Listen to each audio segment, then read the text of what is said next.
A lot of people did send questions in advance. John, I apologize. We're going to blindside you a little bit. For those of you who don't know, our guest speaker tonight is John Herjlik. He is the Associate VP of Taxation and Estate Planning at Manulife Financial. John spends most of his time going around Canada talking to advisors like myself, really sharing the concepts of more advanced tax planning strategies and what your advisors should be in the know of. We're really fortunate to have him out here today because he's going to be talking directly to you. You can pick his brain however you like. We've broken the presentation down primarily into two parts. The first part is going to be based around tax and estate changes that will affect you. No ifs, ands, or buts about it. These will affect your bottom line. And the second part of the presentation is primarily based more around lifestyle.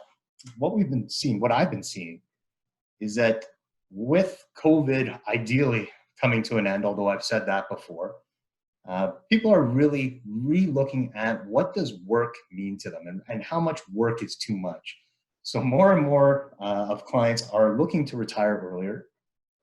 There's a lot of information on the internet about taking your CPP early versus late. Anyone who I've spoken to knows what my feelings about it. I advocate for the sooner the better.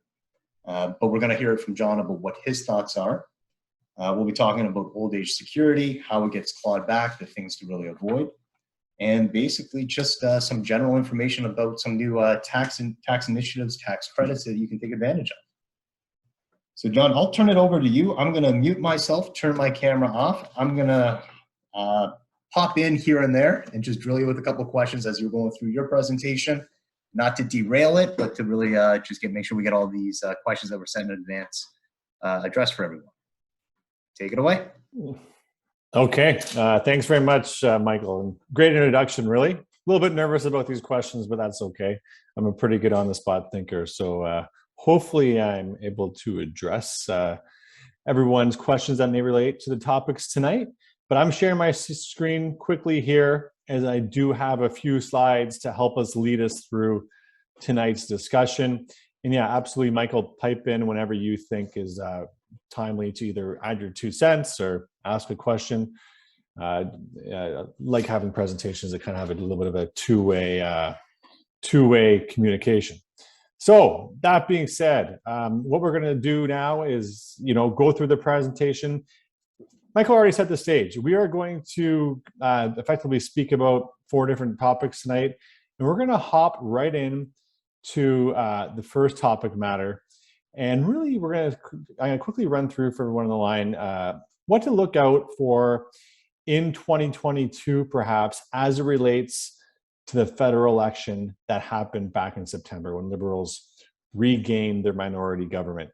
And part of their campaign promises consisted of a few things that may hit home from a tax perspective to people on the line.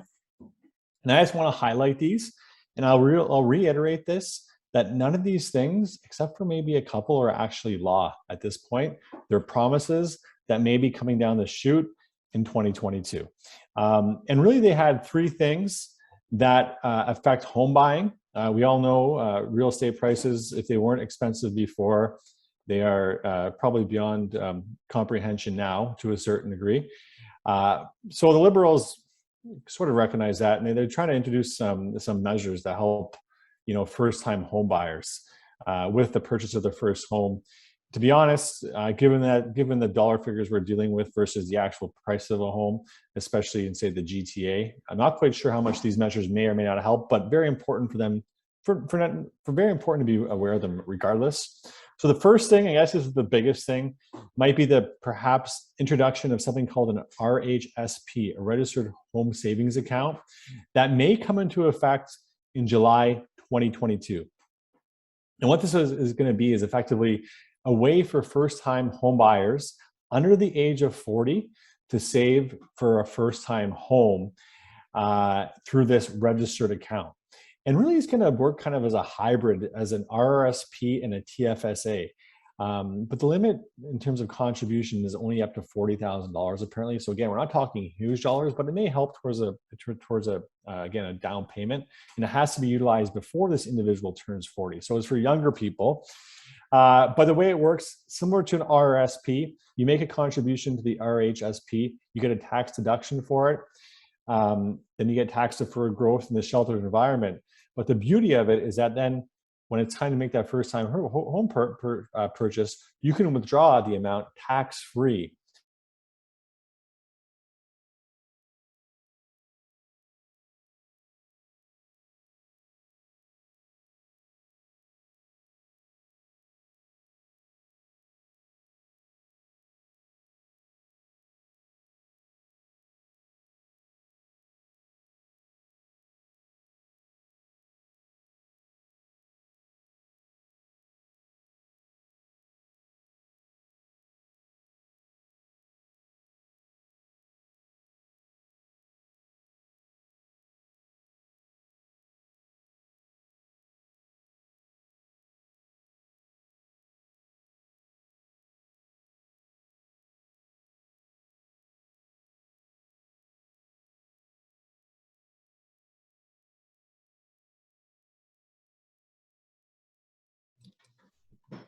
Okay, I guess that was a little bit of a technical difficulty.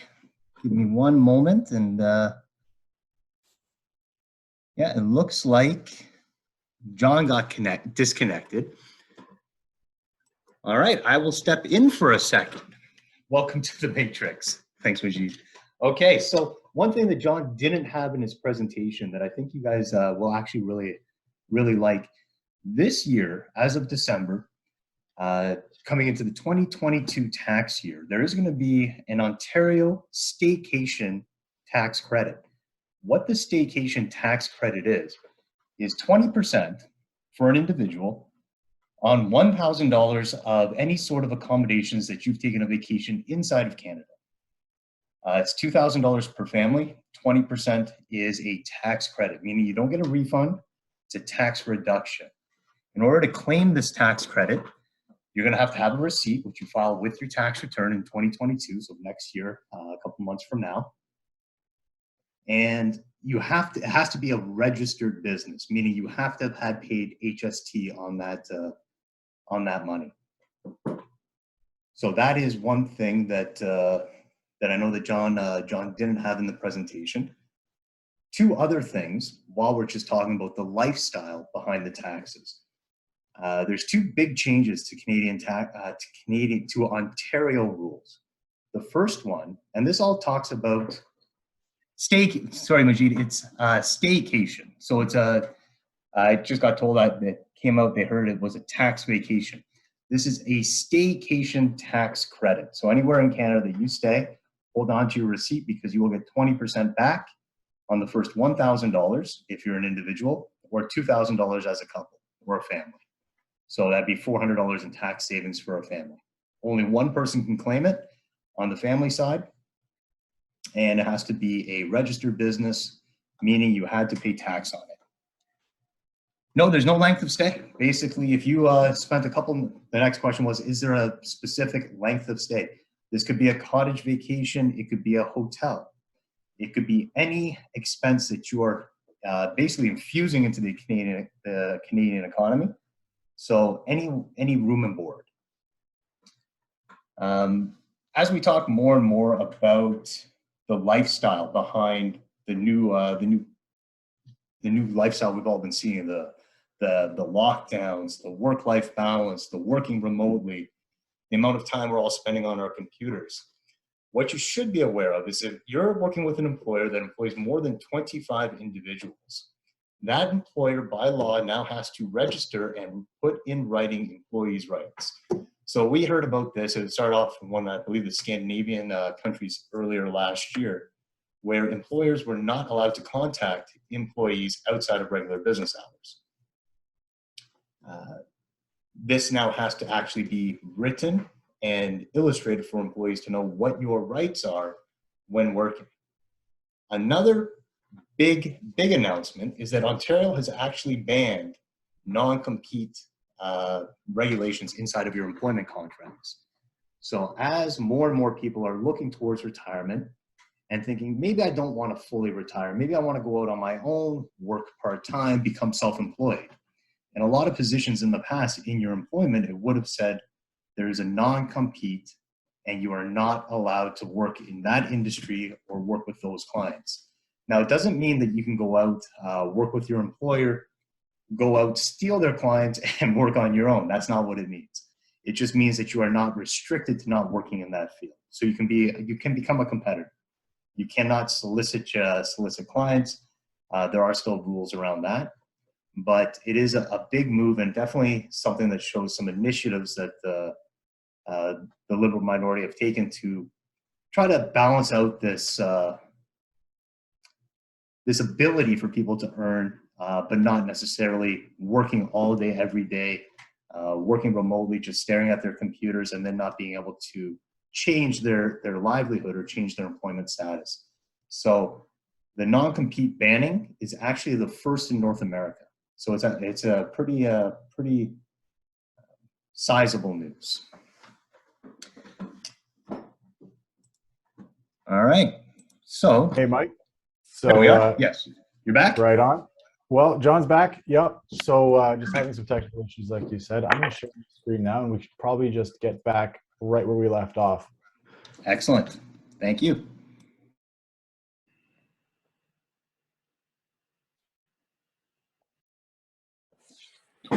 Hey, good evening. I'm back.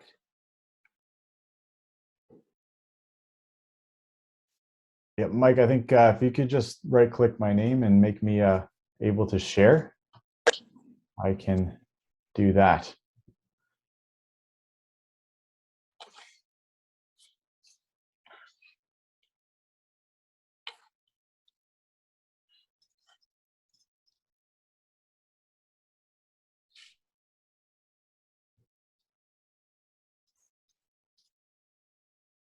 No.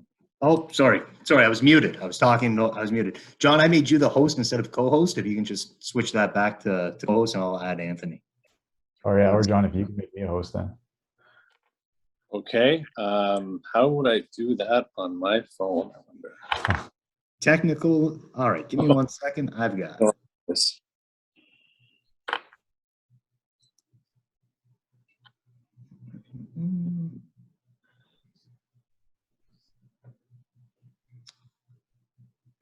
So can you see the participants list, the panelists?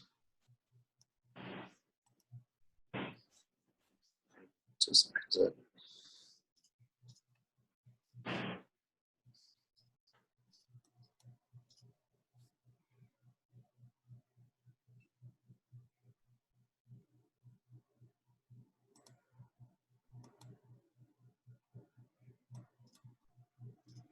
Okay. Anthony, if you want to bring up the slides. Perfect. There we go. Should be able to see him now. John should be here in just a minute. He sent me a note while you were explaining that he just had some issues, so he will be back in a few seconds for sure. So one of our last presentations was actually about the renovations you can do to your home and receive tax credits. As of last year, it was $7,500 that you would have gotten about a 20% tax credit on. The Liberal government has extended that through the new multi-generational home renovations. And here's John. He's back. Okay, guys. I can't believe this is the first. My computer decided to do one of those automatic reboots halfway through a presentation at the beginning. So I'll carry on. I'm speaking from my phone now, but I still see the slides. Okay, I'm gonna move a little bit quicker. We lost a little bit of time. We talked about the RHSP. Look out for that coming 2022. The government's also looking at introducing a couple of enhanced credits for home ownership. They're talking about introducing a new multi-generational home renovation tax credit that basically will allow individuals to renovate their home for extended family members. This might be worth about $7,500 in terms of actual tax savings. So you can spend about 50 grand worth of renos. So that might be helpful for certain individuals that have extended families living with them. And they're also looking to increase the first-time home buyers credit from $5,000 to $10,000, which results in an additional savings of about $750, or a total of $1,500 in tax savings. So carry on, Anthony. Are you able to, perfect. A couple other quick things to keep your eye open for. So there's something called alternative minimum tax.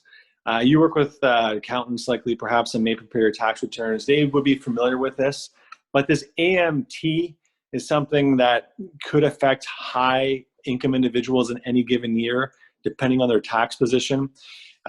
Long story short, the Liberals may be looking to expand the AMT or make it a little bit more punitive. So keep that in mind if you're doing more advanced tax planning any given year. Again, your accountant should be in tune with this one, but that may play out.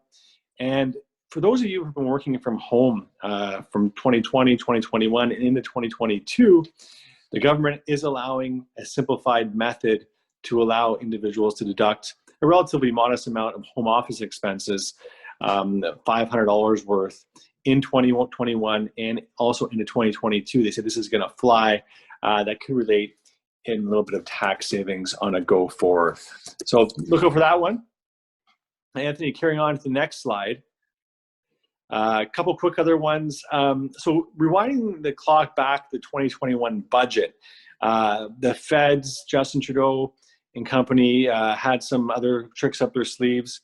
So they are going to be moving forward with a new tax on the luxury good items. So for individuals who like to purchase fancy cars, fancy boats, they're going to slap an additional 20% on top of those purchases.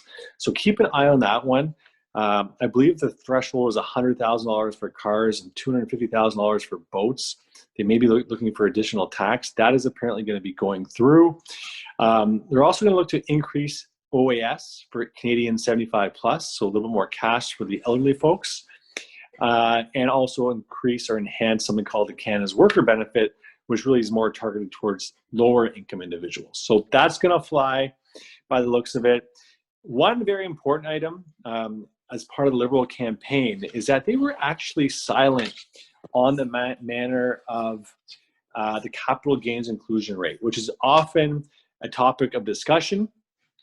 Right now, the capital gains inclusion rate is 50%. There's been much chatter over the course of time that that rate may increase to, say, 75% inclusion. We don't know. The Liberal campaign, again, was silent on that.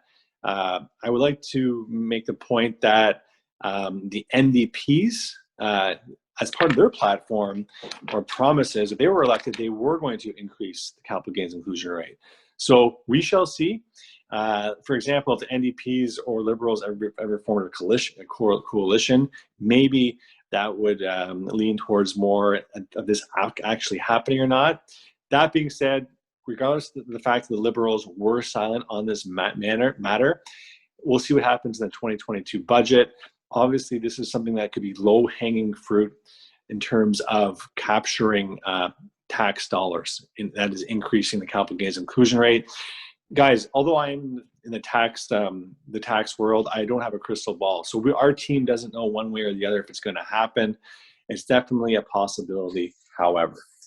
So, Michael, I'll stop right there. So, any comments, questions?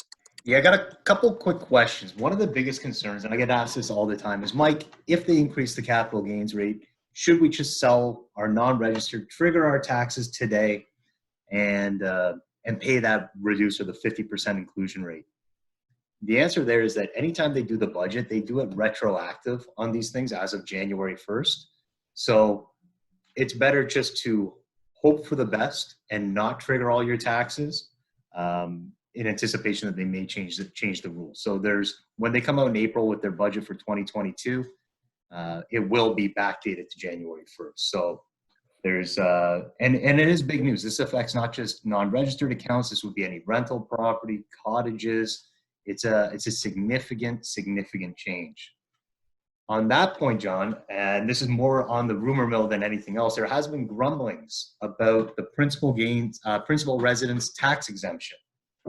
We've heard about it, about houses over $1 million, different ways that it could potentially change. I think that is definitely on everybody's mind here.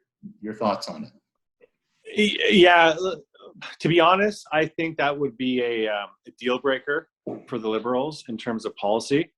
Like the principal residence exemption is kind of the one thing that's near and dear to every Canadian's heart, right? For any party to step in and eliminate something like that, I think would be very punitive from a policy perspective, for their own platform, for their own party. So I would, if I had to pick one way or the other when they do that, probably not, but obviously everything is on the table at this point. And if they were to do it, how would they implement it, right? Could there be a grandfathering period? Could there be a crystallization of the current value of your home, and then the go forward value could be taxable? That might make a little bit more sense, perhaps. But to say, okay, all of a sudden, any capital gain on your home is now taxable, that would be way too punitive, I think, and likely would not go down. But again, rumors are rumors, Mike. We can speculate all we want about capital gains inclusion rates and principal residence exemptions. It's fun to talk about, but I do like your approach from a planning perspective. I think you kind of take it as it comes, versus doing some abstract planning to crystallize gains with the hopes of it going up. People have done that in the past, and to this point have backfired, because they're crystallizing gains when they don't have to, paying professional fees to get into these fancy planning arrangements and they wouldn't have to, because so far nothing has happened. So we'll see what happens. I don't think it's going to happen anytime soon, if ever, but that's just my opinion. Perfect. That's it for this part. Okay, excellent. So we can carry on, Anthony. Yeah. Oh, this slide right here basically just says we have some good pieces online from our team that helps with these conversations. If you want to take a look and have these conversations, if you want with yourself or with Mike, they're available on our landing page. We have a piece about the budget. We have a piece that speaks to working from home, as well as the perhaps the changes that are forthcoming. And my computer is back up and running, so I'm going to switch back to my computer, guys, to make this flow a little bit better. Okay, so here we go.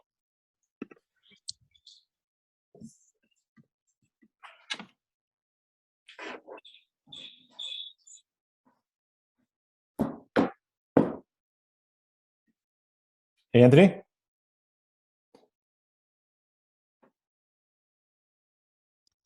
Yeah, I can hear you. Okay, so can you please just switch to the next slide? Sure. I believe Mike asked about the slide for CPP planning. Should we pull that up now? Oh, okay, we could. I can share my screen, get my okay. Anthony, we'll get to that one a little bit later on when we get to the break-even ages. Okay, so you can just go to right there. Okay, so perfect. So you can flip to the next slide, because now we're talking about some estate planning changes that has happened in this year. So we are talking about a new year, and believe it or not, a lot of people aren't aware of this, that there has been some changes to Ontario estate law. And this may or may not affect people on the call, but there's some important things I'd like to talk about quickly, as these changes were coming on the pipeline for quite some time, and putting Ontario a little bit more on par with other provinces in terms of estate law. So keep in mind, every province has different estate laws, and how things work from an estate planning perspective, or even marriage breakdown, and how wills are administered. So in Ontario, this is probably the most important thing for people on the call, or if you know friends or family, children, effective January 1st, 2022, marriage no longer revokes a will. So whether or not you knew this, up until January 1st, 2022, if you had a will drafted and you were planning on getting married, once you got married, that will would have been revoked. It would have been effectively no longer valid, unless that will was drafted in contemplation of that marriage. Okay, so that's a big change. Now you get married, your will is still valid. And really the reason why they made that change is because they really are trying to prevent predatory marriages, For example, younger people trying to marry older people for their money, I suppose. And number two, reduce the risk of dying intestate, which basically means that intestate means dying without a will. Okay, so makes a lot of sense to me. The will continues on even if you get married. So that change has come into play. And also a part of these changes to the estate law, there's a couple of interesting other points. I think the marriage one is the big one. But what they've also done is that they've also basically made, the new rules are basically now making married but separated spouses on equal playing grounds as divorced spouses. Okay, because prior to these changes, married but separated spouses were effectively treated the same, but now they are not. So on a go forward, there are some things that are now revoked if you already had a will in place. Number one, if you had gifts to a married but separated spouse inside a will, that is revoked. If you had a married but separated spouse appointed as an executor under your will, that is no longer revoked. It's no longer valid. And number three, the right of a married but separated spouse to inherit upon intestacy is no longer in play, which really is a big thing as well. Because before, and I used to speak of this example quite often, if you were married, but for all intents and purposes legally separated for many, many years, but never actually got divorced, and you died without a will, that married but separated spouse would still be entitled to a portion of your estate under the intestacy rules, which basically is a specific formula by the government in terms of how the assets of your estate are distributed if you die without a will. So that no longer is in play. So again, I think these are all changes that make a lot of sense, and they're kind of for the better, for the greater good. So keep that in mind. Again, if you're having conversations with a lawyer redrafting your will, they should be familiar with all this stuff. But it might be a good time to look at your will now in case some of these measures may affect you. So if you go to the next slide, Anthony, a couple other quick points about this. So what exactly is a married but separated spouse? Well, there's effectively three different categories. Number one, if you're living separate and apart for more than 3 years. Number two, if you have a valid separation agreement. Or number three, if you have a court order that effectively says you are separated. So there are different types of tests in terms of how you fall into this married but separated kind of category, but not officially divorced. One thing I'll also mention is that these changes have no impact on common law spouses. Okay, so the law around common law spouses has not changed at this point in time. And the one thing I will bring up is that I talked about this before in other presentations, but when it comes to intestacy, so the whole concept of dying without a will and your assets being distributed, say, to a surviving spouse, common law spouses for the intestacy rules do not come into play. So in a weird way, if you have a common law spouse and you want to provide for them upon your death, it's almost more important to have a will in place versus if you're married, because you cannot fall back on the intestacy rules to provide for that common law spouse. So next slide, Anthony, if you don't mind. A couple other comments here. These are a little bit more obscure in terms of the changes, but there's no equalization of net family property if you're separated upon death. Okay, so up until now, married spouses could still make a claim against your estate if you were separated at the time of your death. Now, if you are, again, fall into the separation rules, that married but separated spouse cannot go after your estate if you die. Okay, again, which is good. And lastly, they've also kind of changed the definition in terms of how a will works. So really, Ontario before this change had very strict rules, strict compliance in terms of what actually made a will valid. Okay, they've tweaked this, and now we're saying a will could be valid under Ontario law if it makes it what they call a substantially, or if it substantially complies with the execution requirements under law.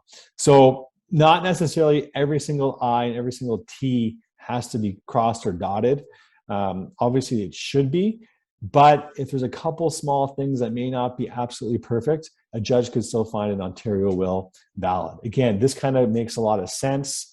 And this puts us in line with most of the other Canadian provinces that employ the substantial compliance regime, okay, versus the strict regime. So I think all positive changes.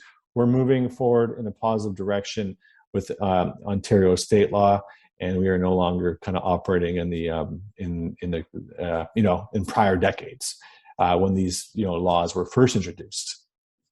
So thanks, Anthony. Good job on those slide rotation. I'll pause here. If there's any questions on this topic matter, I can try my best to answer them, Mike. And if not, I can move on. Well, I think the nuts and bolts of that is frequently review your will, update it often. To protect a common law spouse, they have no rights under the marriage rules. So there is no division of assets. They are deemed there's no claim on anything. So and if you get separated, to hurry up and finalize a divorce is kind of the other side, because there's no equalization of estates for separated. Had you gone through the divorce proceedings, there would have been. But yeah, all changes in the positive. Exactly, and I think you're right about that, Mike. The whole concept of getting divorced does definitely makes things more clean. Absolutely. But great. Okay, we'll carry on with the CPP conversation, and this really is a popular topic of discussion, as you alluded to. And Mike, I will actually make kind of reiterate your point earlier. And I'll kind of prove the numbers in a second to a certain degree, but I do like the idea of taking CPP earlier rather than later. I kind of operate under the presumption, or the saying, one in the hand is better than two in the bush.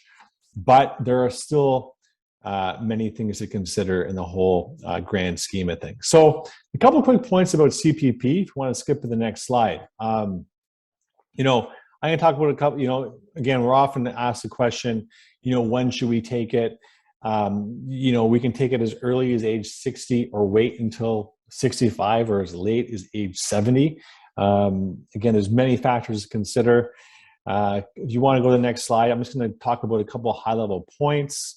Number one, if you collected earlier, as early as age 60, if you don't already know, there is a reduction, okay? And if you compared it to age 65, which is the baseline, they kind of use 65 as the normal age because that's how it was for many, many years. But if you take it at age 60 versus age 65, you're going to receive 36% less, okay, than if you took it at age 65. You can still take it at age 61, 62, 63. They basically have a 0.6% reduction per month for every month under the age of 65. So you're going to receive less, but you're going to start collecting earlier, okay? Another thing to point here too, though, is that there is no requirement to stop working to receive CPP at age 60, okay? So you can still receive it, but you don't have to stop working. But if you're going to continue to work between the age 60 and 65 and collect CPP, there is still a requirement to contribute. Okay, you cannot opt out of it at that point. If you want to skip the next slide, and that's the point I just made. There's no option to opt out of it, but this will ultimately increase your annual pension benefit. It's basically a little top up you'll receive in the future if you continue to contribute, let's say between age 60 and 65, and then eventually stop. Next slide, please. Now, number two, kind of conversely, if you want to wait up until age 70 to receive your CPP, so you're going to defer it as long as possible, you're actually going to receive 42% more than at age 65. So there's a big gap, right? You're going to get a lot more if you postpone that receipt of CPP, but you're basically waiting, effectively 10 years longer to collect it if you would have taken it at age 65, obviously. So I think a lot of this decision kind of hinders on, perhaps your health. A lot of people may be much more healthy or active in the 60s versus their 70s. Obviously, that's a very broad statement, but that's something to consider, obviously.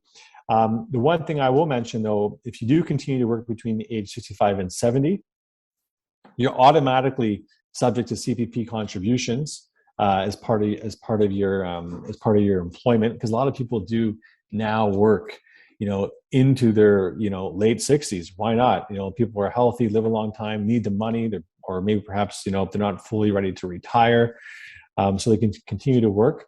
But you can elect out of paying your CPP premiums at that point once you're 65 or older by filing a form with CRA.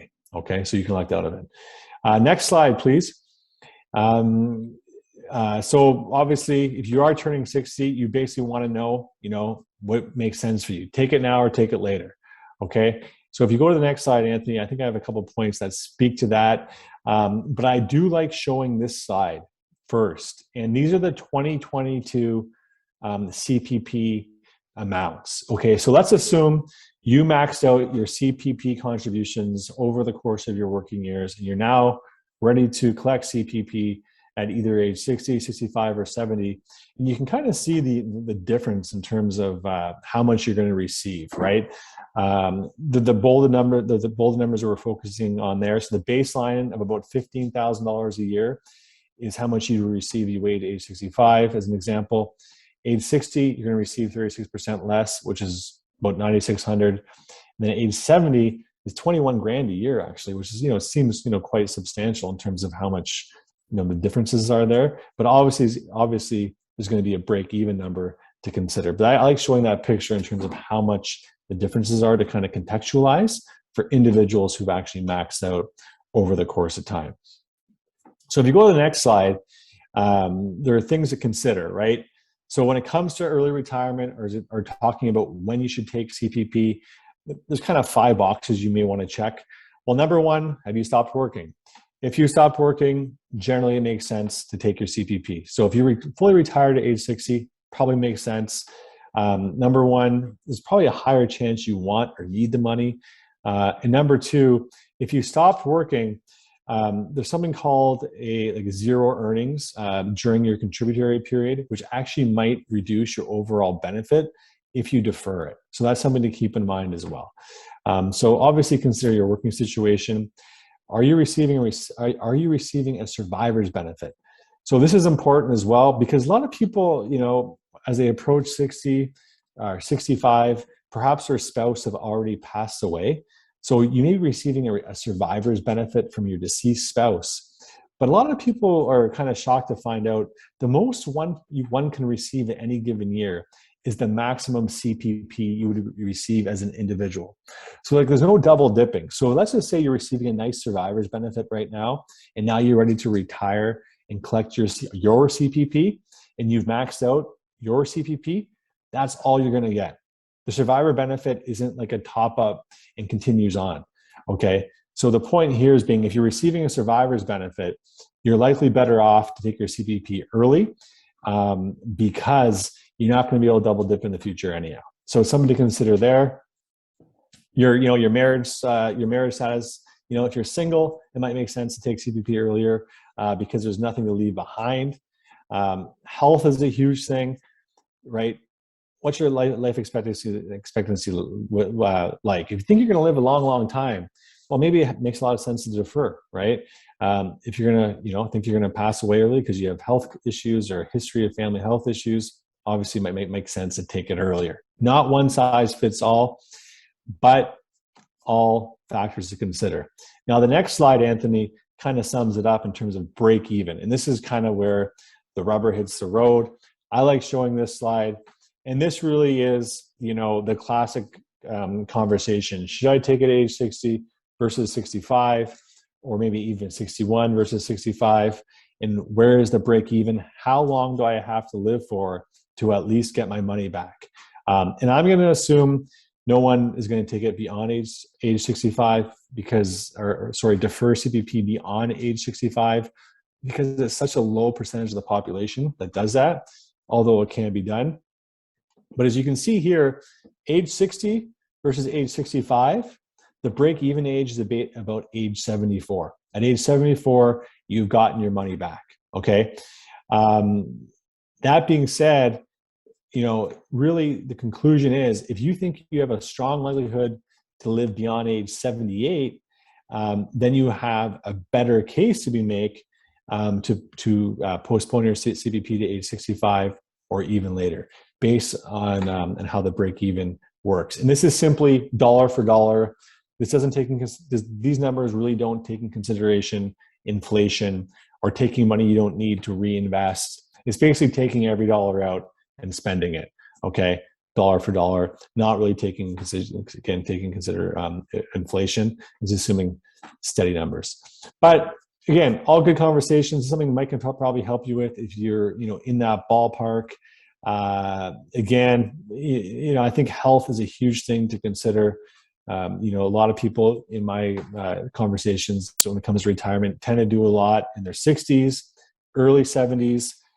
The older they get, perhaps less they can do with the money in terms of enjoyment. But obviously, that's not one size fits all. A lot of people have do tons of things that longer they live as well. But all depends on individual circumstance. That being said, Anthony, if you take the next slide, you can always request a quote from Service Canada to see what your CPP situation looks like. If you're going to retire at 60, what does it look like to start CPP at age 60 or age 65? They will give that to you, and you can kind of compare and contrast. Perfect. This is one section that I did want to bring up that slide I sent you, Anthony. Often when we talk about taking CPP early or waiting, we give zero value to the money that you're getting for CPP today. So if you put a value on your dollar figures, which is, let's assume you retire at 60 and you're withdrawing from your RSP. If you make a 5% rate of return, you can see how much further out your break-even ages go to. So instead of that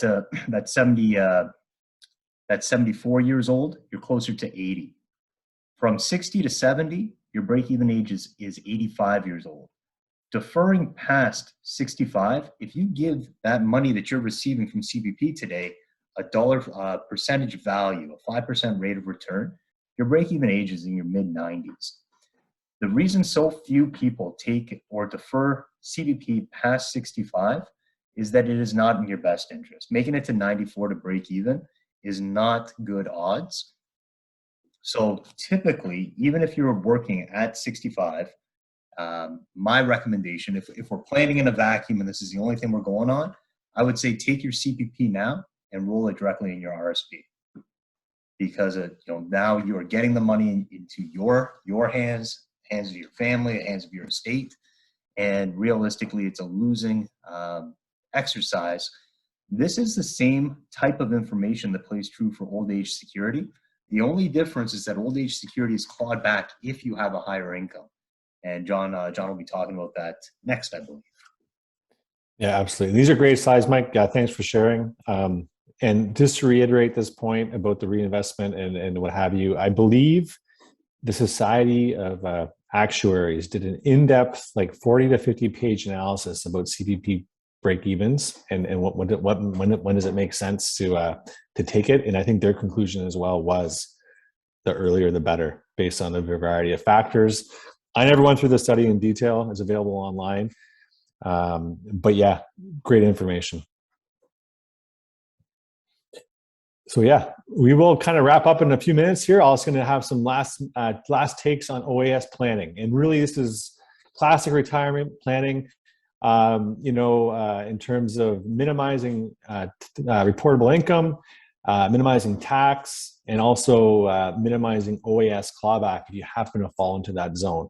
So if you want to go to the next slide, Anthony, I think this one you're going to have to hit click, or actually leave it here for a second.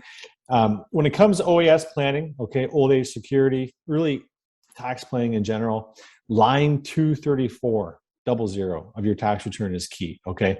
So line 234 is a very high level point, really determines, your eligibility for government benefits and credits. And that basically is your net income for tax purposes. You have your, reportable income, you have your gross income, which is reported on line 150, everything you earned in the year. You can take some deductions, and effectively your net income is line 234. So line 234 is what you need to manage in terms of how much tax you pay. And again, if you're going to be on side for, OAS and other credits and benefits, provided to, let's say, retirees. So if you go to the next slide, Anthony, and if you hit the skip button 3 times, 1, 2, 3, there you go. Basically, I say to clients, right, there is the big 3 income tested benefits. Really, this is the big one. OAS, I think, is the big one. But again, to kind of paint a picture. So for 2022, believe it or not, you can receive up to $7,700 in OAS, okay, as long as you're under the clawback threshold. And the clawback threshold for 2022 is $81,761 of line 234 income. So you can really have or earn up to 81 grand of income, and you'll get the full pop of OAS. For every dollar over and above that, that's when OAS is clawed back. For every dollar over and above 81,761, your OAS will be clawed back 15 cents and totally clawed back at $133,000 of income. So this type of planning really is for those individuals in that clawback zone, or if you're approaching it, okay? Because really it's an additional 15% tax, believe it or not. That's the way you look at it if you're in OAS clawback threshold. Another thing I'm going to bring up too, I don't think a lot of people are actually aware of this point, and it kind of goes hand in hand with our CPP discussion, but you can actually defer taking OAS now. Those rules came out a few years ago, and you can defer OAS up until age 70, and you can get a 36% bump to that, so you can receive up to 10 grand a year, 10,482, based on 2022 numbers, if you deferred OAS. Again, I don't think a lot of people do it, but it's available. Something to keep in mind, right? We also have the age credit. That's worth about $1,400. So clawback associated with that. And then we have the guaranteed income supplement for low reported income individuals. So for people who may be asset rich, but income low, it is possible to qualify for the GIS, which is basically the top up to the OAS. But today we're really just going to focus on OAS and things that can be done to minimize reportable income. So next slide. This kind of paints a picture in terms of, what I call fighting the clawbacks, and make sure from an investment perspective, because that's what I am, I'm a tax investment guy, make sure your investment portfolio is structured properly, okay? Not all income is created the same. And this kind of paints a picture in terms of, okay, what type of income can I earn from my investment portfolio? And what would it look like if I reported it on line 234 for OAS or tax purposes? So depending on the type of income you're earning, it's going to be reported differently, and how it's going to be reported again on line 234 ultimately. So left-hand side of the screen, we have the income source. So dividends, for example, eligible dividends from Canadian sources, traditionally known as tax-friendly, which they are. Line 234 OAS clawback punitive, because if you earn 10 grand of dividends from a Canadian source, you're actually going to report $13,800 worth on line 234 because it's a gross up feature. There's something called a dividend tax credit that helps reduce it from a tax perspective, the tax liability on those dividends. They come in after, that comes into play after the fact. So dividends are good from a tax perspective, but somewhat punitive for OAS. So if you have a portfolio that has a lot of dividends perhaps, and you're in the OAS clawback threshold, you want to get back on side, maybe look at the portfolio and do a little bit of rebalancing. You have GIS, RIF income, pension income, salary, that's reported 1-for-1, right? 10 grand of interest income, you report $10,000 for line 234. Capital gains, this is where you get into a little bit better type of income, right? You realize $10,000 of capital gains, half is tax-free. Only the taxable portion is reported on line 234. So you're only reporting $5,000 worth of that $10,000 capital gain. The other 5 grand's in your pocket and you're off for the races. So better type of income, right? Capital gains are great. Then you get into other strategies. You can get into prescribed life annuity, which is basically you purchase an annuity from an insurance company that has guaranteed income, say for the length of your life. When you purchase an annuity, a vast majority of that annuity will be return to capital, and only a small portion may be considered taxable. So that's a way to structure income efficiently as well. Then you look at something like a mutual fund or a segregated fund investment, and you take a SWIP or a systematic withdrawal payment. Again, you're redeeming units, but as you redeem units, Perhaps only a portion is going to be taxable as a capital gain, assuming up markets. Vast majority will be return of capital as well. So you're getting that income flow while also minimizing reportable taxable income. Great way to structure retirement income. And then Series T mutual funds, a very underutilized strategy that a lot of clients aren't aware of.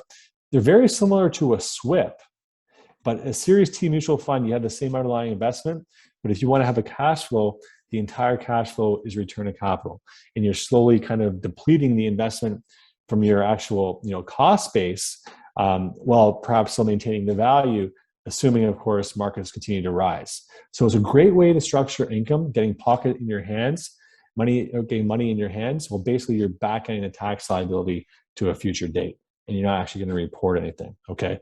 Mutual funds still may have some distributions, so you might report that, but the underlying Series T SWIP, nothing to report.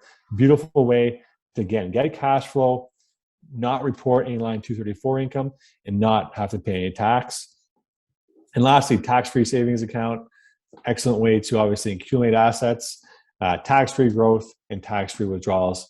We're up to about $80,000 of TFSA room now for adults. You times that by 2 for a married couple, you're 160 grand. A little bit more material dollar figures we're dealing with nowadays, so make sure you're taking advantage of those. Now, last slide, I believe, Anthony, I have for this presentation are just some ideas. And really these ideas at the end of the day are presentations into themselves if you want to kind of get into the nuts and bolts of it. But basically, there are many different things that one can do to reduce OAS clawback and reduce tax at the end of the day, all depending on your underlying situation. And I kind of grouped them into different types of buckets. There's income splitting opportunities out there, right? So individuals could pension income split with spouses. You can actually CPP split through a different mechanism. So again, if you're married or you have a common law spouse, you can actually, split that type of income in any given year. So, we're shifting income from a higher income earner to a lower income earner. There's something called a prescribed rate loan, where again, let's say one spouse is in a high marginal tax bracket, the other one's in a low marginal tax bracket. But let's say that higher income earner has all the cash. They can't just arbitrarily put money in the other spouse's name. They have to loan it across, but that's a way to get investment income into the lower income earning spouse's hands. Okay, and they're going to say charge a 1% interest rate on that. So you're shifting income over. So again, I have a presentation, that kind of speaks these ideas into themselves. I'm just kind of introducing the idea tonight. So look at income splitting, look at deferral of government pensions. If you happen to be in that zone, we talked about that earlier. It might not be for you, but it could be, right? Because you're pushing out income to a future date. I kind of talked about this already, right? We talked about structuring income streams efficiently, TFSAs, minimize those Canadian dividends, and look at, corporate class mutual funds as an example, or a series with the Series T option to have that cash flow while also receiving minimal distributions. You have age-related planning, right? You can consider, triggering capital gains prior to turning age 65. Look at RSP meltdowns in terms of, taking money out of your RSP at a younger age. Using your spouse's age when converting from an RSP to a RIF, right? To have a lower RIF minimum payment in any given year. Or perhaps looking at even an RSP or a spousal contribution, even later in life. That can work any given year if you have RSP room to reduce your line 234 income and any potential OAS clawback. And leveraging can also work as well, right? To create an interest deduction could work in any given circumstance. There's interesting leveraging strategies out there as well. So tons of things to talk about. Mike could probably help you with this if some of these might pique your interest. If you want to skip the next slide, Anthony, you can go right to the end because we're not talking about this stuff tonight. But really, I'm going to wrap up. Our team, the Manulife Tax, Estate, and Planning team, has tons of pieces online to help you with these conversations. Whether it comes to OAS clawback, CPP planning, pension income splitting, so on and so forth. Once you're on a landing page, you could access them, and there they are right there. That's just a small tidbit as well. Anthony or Mike, myself, can always help access these types of pieces as well if you can't find them yourself. But with that, I'm going to pause, turn it back over, and thanks for your time tonight. And sorry about the earlier technical difficulties. That's Zoom presenting for you, I guess. It's never a complete presentation if we don't have at least one technical hiccup. Yeah, no kidding. And the longer I do this, Mike, the it's bound to happen more and more. It's the odds work against you, right? Diminishing returns. So for the old age security clawback, it is actually really interesting. We always talk about taxes today versus taxes tomorrow. When you look at the highest tax rates in Canada, it happens 2 times. One time is at death with a large estate. You could be taxed up to 53%. The second one is getting your old age security clawed back. Your marginal tax rate is 35%. You tack on that 15% OAS clawback, and that's a 50% tax rate today. So a lot of the conversation we do have is about making sure that as of 72, when the RIF money starts coming out, you're not forced into a position where your old age security is being clawed back. Another one is obviously reducing Canadian dividends, which is counterintuitive. But although they're tax efficient, they do increase your reportable taxable income, which will lead to OAS clawback. So those are 2 very key points. OAS clawback does take place after income splitting. And if you are in a position where your old age security is going to be clawed back, it can be offset with an RSP contribution as well. So some quick, easy fixes. We do see it often when someone goes to sell a house. With your old age security clawback, a final point is if you are approaching 65, your old age security's clawback is documented on your past tax return. So if you're turning 65 and you are making $100,000 per year, your old age security will be clawed back even if you are immediately retired. So in order to get around that, you have to submit a special form, T1213 OAS, which basically declares to the government, I'm not making that money anymore. Please don't claw back my old age security. 8 times out of 10, it does get rejected or just not answered to. They do claw it back anyways. And then you have to go through jumping through hoops to get your money.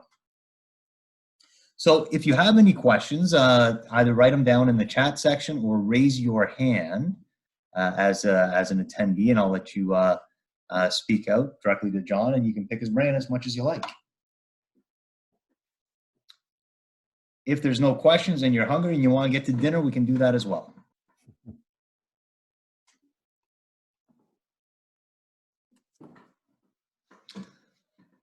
So nothing immediately popping up at me. We do have a couple more presentations planned for this year. One is going to be Introduction to Trust Planning. A lot of individuals, when you hear trusts, you immediately think high cost, it must be multi-million dollar accounts. This is not the case. Trusts are a very effective way to reduce probate tax, especially on your home. They can control assets between spouses and ensure that your money stays inside your family. We will have a commuting your pension, which goes along the themes of earlier retirement and how that's calculated. And for the business owners, we do have a how to invest inside of your corporation in a tax efficient manner. So lots on the to-do list, lots of presentations coming your way. I appreciate everybody sending the questions in advance. John, appreciate your time. Anthony, thank you for coming up in a clutch and getting the presentation going for us. Other than that, I wish you all a great evening. Go have a nice night, and we will talk to you soon. Thanks, guys. Take care.